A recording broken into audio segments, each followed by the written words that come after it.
Hello and welcome to this video where I'm going to be showing you a mod that I've only recently become aware of, but now since then is probably one of the most must-have mods for me for FS19. Right, so the mod is called Community Extension. It's a mod made by Thunder, and that's Thunder with an R at the end.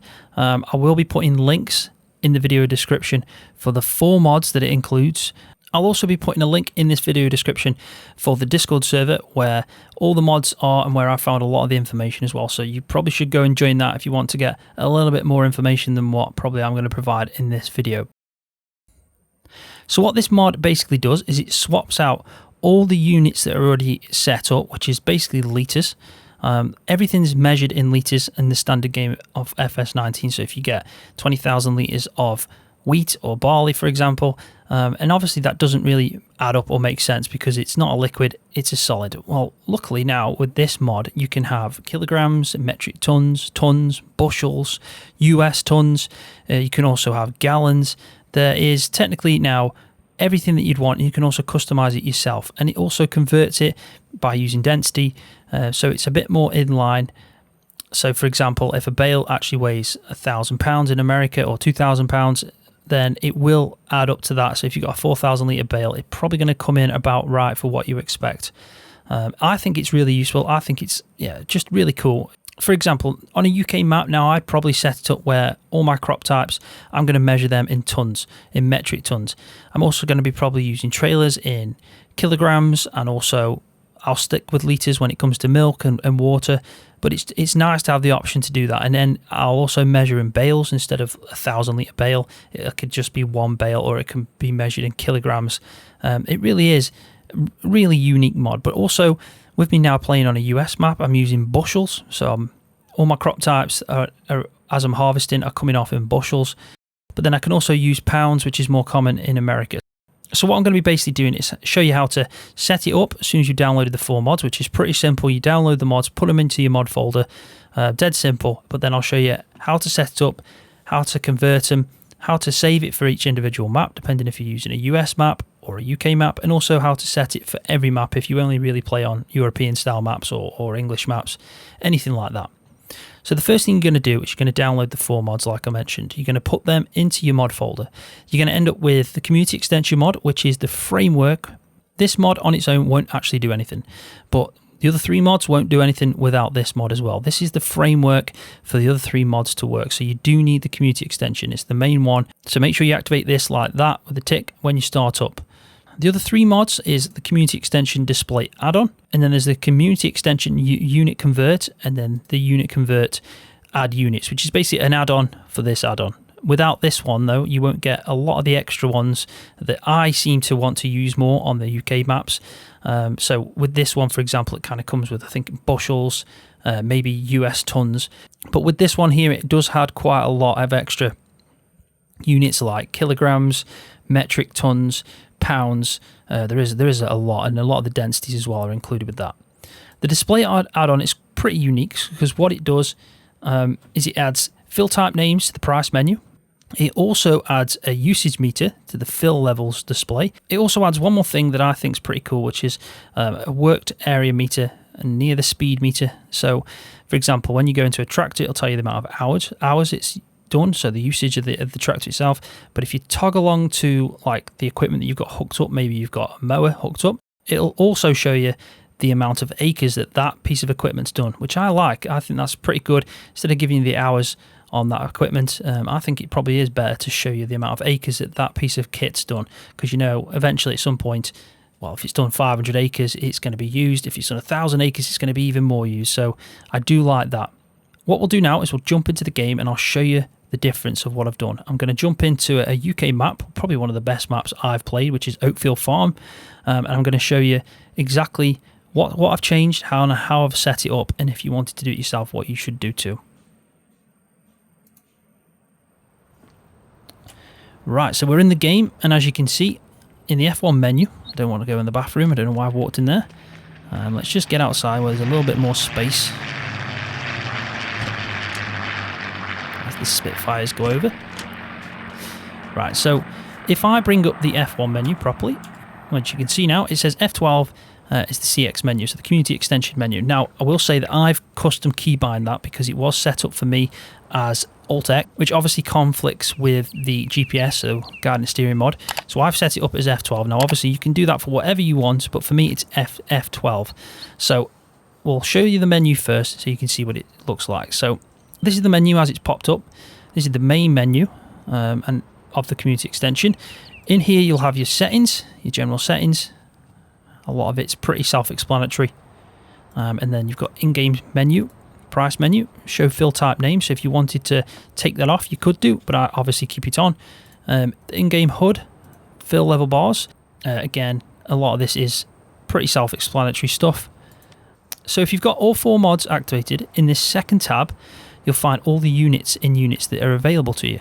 So you've got litre, which we already have, but you've got bushels, the US, gallon US, cubic meter, cubic feet, cubic yard, ton US, kilogram, pounds, piece, which is already, I think, the standard one. And then you can bale an animal, which I think, again, is standard. Now, what you can do is, in this menu, you can set a generic one for all grain types. And then if you wanted to save it to the map, you would save it by pressing this button here. If you wanted to save it globally to all the maps, so as you load in all the other maps, you'd press this one. So make sure you don't, if you've got a US map set up, which I have, so I can't press this right now or else it'll mess that up for me, but I can save it just to this map itself, which is fine. So grain types, what I've done because I'm in the UK is I've set the default price unit to ton and the vehicle unit to ton, but the feed unit to kilograms, and then I've changed the density to kilogram to meters cubed. Now, you obviously have a lot of options what you want to do. For me, again, it's more about preference to what you're used to and from where you're from. You might be from Europe and it might be different. It might be from America and it's different. I'm trying to do it realistic to the region that I'm playing in. But if you're used to kilograms and you just want kilograms, then you can obviously do that now. It's all custom to what you want. But if you're playing a UK map, I'd recommend trying to go with the settings that I've got. I've put solids as kilograms and kilograms per meter squared for the density. And then liquid, I've kept it litre, but I have changed this over to kilograms per litre. And piece, I've changed to bale, and I've changed this as well to kilograms per meter cubed, sorry. And then I've kept animal, but changed the density again. And any others, what I'm doing is I'm just keeping them to litre. If I find something that stands out as that's not correct, what I can do, instead of changing all these again, because these are like the default, it makes your life easier to just set them up prior. You can go to this third menu, and then you can actually go into each individual type of crop or fill type, and you can say that it's a solid, and it'll change the group that you've already set up over here. So these are the groups. So this is a solid. It recognises that potatoes are a solid, whereas obviously barley, for example, is a grain. So if you wanted to change this group type, you can. And if you wanted to be really precise and you didn't agree with the actual density conversion that has happened, you could then go into this and look it up maybe online and be precise to the density of potatoes with kilograms per meter cubed if you wanted to. But from what I've found, these are all set up pretty well to start off with, so you don't need to go that in depth. If you go to then units, this is where it's already taken the default. So the default for this would be the group type that it's already in, but you could change this. You could say that actually, no, I want that to litre again. So it is, again, all custom to you. I have gone through a couple of them, and I have changed a few. On the American map that I'm playing right now, I had grain as obviously bushels because it's America, so I had corn as bushels, but what I found was the dry corn, after I dried it, went to tons, but I kind of wanted to keep it to bushels, so I did this exact same thing I'm telling you now. I went into the dried corn, and then I changed it back to bushels, and it was just for that set one, so it is pretty useful. Right, so now I showed you how to pretty much set it up. Make sure you set up your groups, pick whatever you like to do. If you're doing a US, look it up, look up what you think is best. I would recommend bushels, obviously, for the grains, and then either US tons or pounds for the solids, and then change the liquid to gallons, because in the US, obviously, it's gallons instead of litres. So first thing we'll do, let's jump into this tractor, and you can see that I've got a trailer of canola. Now this is full, and as you can see as well, it does state 6.3 metric tons of canola in here, which is obviously probably true to what it should be. It's really simple. You won't see much difference, but what you're going to have to start getting used to if you're used to litres is the fact that you're not going to be using litres anymore. So this trailer now doesn't hold the 15,000 litres, for example. It's going to hold so many tons, metric tons, with me being in the UK. So that's pretty much, as you can see, canola now set up in metric tons instead of litres, which is pretty cool. So let's jump into here, and I've got a bucket potatoes here that is, what, 714.3 kilograms. So as I set it up, now this loose product potatoes is in kilograms, and again it holds about just under a ton, but we've got it in kilograms. So again, really cool, deadly useful. So now I've jumped into this. It's got the sprayer on the back, and as you can see, it's litres, 6,000 litres. But what you probably notice is a little bit different is the fact that there's one decimal place there. That's because I changed the precision, but I will just quickly go into that so you can see. So what you do is you bring up the unit conversion menu again. You go to the second tab, and then you go to the unit type if you wanted to change it individually. So I'm going to go to litres, and I'm going to say that this is the abbreviation. You can even change that, and the plural title, again the title as well. So you can go in here and then change it to what you would like. I'm just going to keep it as it is because I prefer it like that. You've got conversion factors as well that you can mess about with. It's all a little bit, you know, quite in depth for that kind of stuff. I'm not going to mess with any of that bit because I know it's probably set up properly anyway. So I'm just going to leave that as it is. But if you do want to mess about and get really precise, it does give you the option to do it as well. So let's go back. So I've shown you that you've got litres still. You've got kilograms here, which we've set up. We've got tons in the trailer. And then if we just look around the corner, I have got some bales already here. And now these should be probably true to the weight.